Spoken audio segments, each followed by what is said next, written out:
Wali Kota Palembang Ratu Dewa menghadiri musyawarah pembukaan perencanaan pembangunan tingkat Provinsi Sumatera Selatan pada tahun 2026 yang bertempat di Pendopoan Geria Agung Sumatera Selatan. Musrembang ini dibuka langsung oleh Gubernur Sumatera Selatan yang disaksikan oleh Wakil Menteri Dalam Negeri Bima Arya Sugiarto dan juga seluruh kepala daerah se-Sumatera Selatan, FKPD hingga kepala BUMD dan juga BUMN. Dalam arahannya, Bima Arya Sugiarto menekankan kepada seluruh kepala daerah untuk memahami cara pengelolaan pemerintahan baru dengan menyesuaikan ideologi dan cara memimpin Presiden RI yang menjabat saat ini.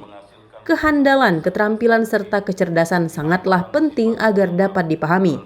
Selain itu, Bima Arya juga menekankan terkait sinkronisasi, sinergi, serta akselerasi meskipun hal tersebut dinilai cukup berat. Yang selalu disampaikan Presiden di setiap taklimat beliau, di setiap briefing arahan, rakor, ratas, rapat kabinet paripurna, yaitu apa yang beliau sebut dengan statecraft.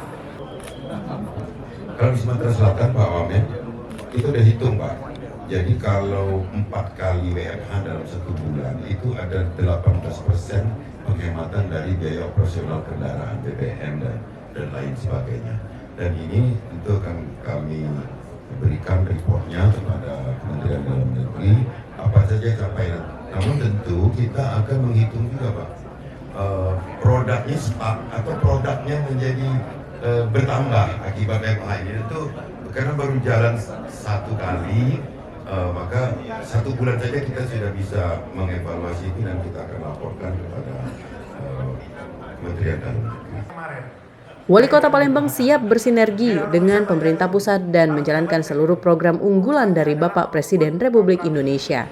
Dari Palembang, Sumatera Selatan, Erwin Setiawan, iNews melaporkan.